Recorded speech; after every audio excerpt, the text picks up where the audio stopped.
Hi, I'm Daniel Sturridge and you're watching Redmen TV.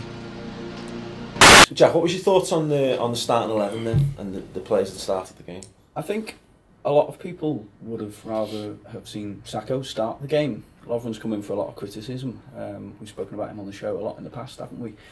I think he looked a complete write-off after the penalty last year, and I just, not because he was finished for me as a Liverpool player, Lovren now, but he looked like he just needed taken out of the limelight a little bit. He ended up back in the team, and I don't think he was awful towards the end of the season.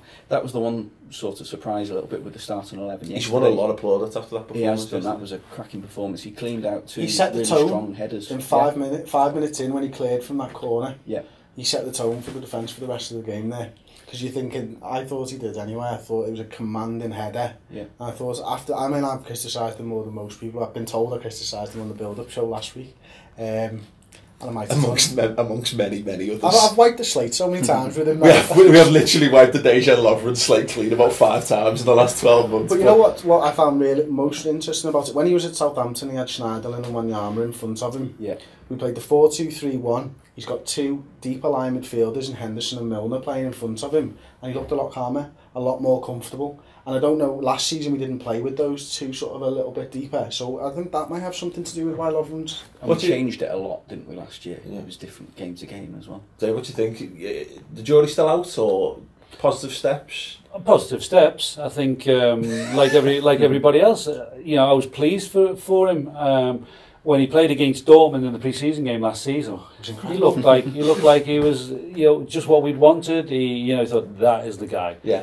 He never found that performance again all season, and he was disappointed. Maybe what Lovren has to realise is that he doesn't have to win everything. He doesn't have to look like a £20 million player.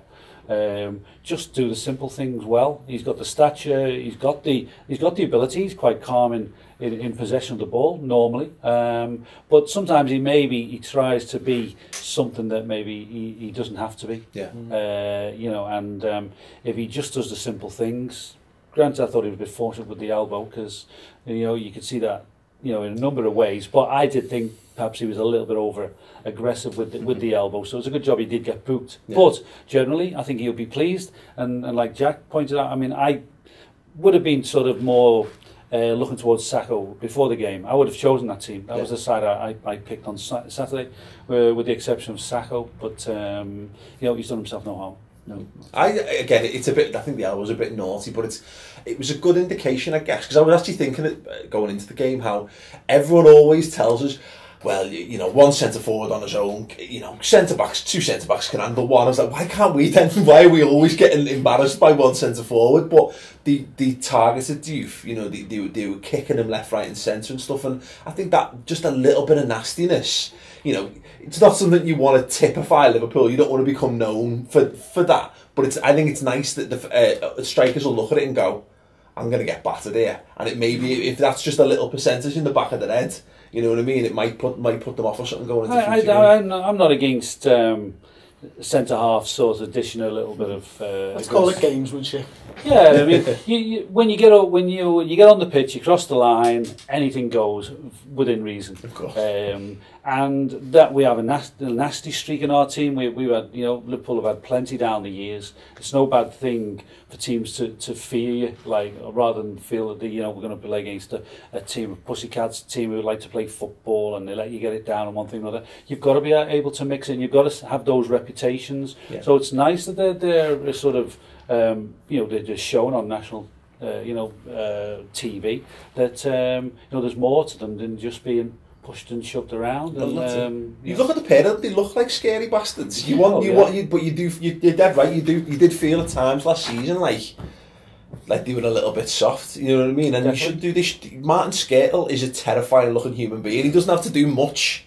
You know what I mean? He shouldn't have to do much in a game to sort of match that reputation. Well, everybody thought a weak spot may still be the crosses into the centre where we don't challenge as well as step by step. Hopefully that we can eliminate that. But certainly people do think we've got a little bit of a soft centre, and yes, they when went a ways to showing that perhaps not as soft as we, as some people think. No, absolutely. It's the same with Arsenal, has been for many years. They've wanted a bit of that nasty streak to push them onto the next level. And that famous Arsenal team from 10, 12 years ago, they had that in abundance, but were also the best footballing side around for a long time, either side of that. Oh yeah, well, definitely. Adams and Keogh, you just don't, you know what I mean. You wouldn't want to mess with those two, and it's right. But you look at Arsenal now. Mertesacher's a big fella, isn't he? And Koscielny, he's not. No, he's not. But they even call him the big friendly giant, don't they? Well, it's not a nickname that you want to have, is it? No, it's the big fucking German. That's what they call him. He turns like a bus. He does. Yeah, he turns like cream, like Dave Unsworth. But you know. That's it. You look at them, you don't think, you go to Arsenal, everyone knows, go to Arsenal, get stuck in, and they'll crumble. And I think we're dead right there. Is in the last season that was true of Liverpool. And if we can just, you don't want to go too far the other way, but if teams are already going, well, we'll try that.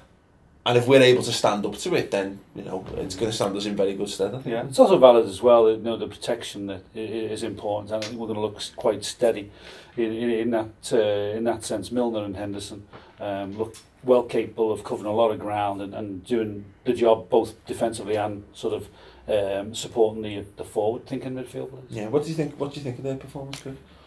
I thought they did a decent job. I had higher hopes for them, to be honest. I thought they only really became freed up when we went to the 4-3-3. I thought when Chan came on, he sat a little bit deeper than them, and then I think that Milner and Henderson looked a little bit better. They offered more offensively.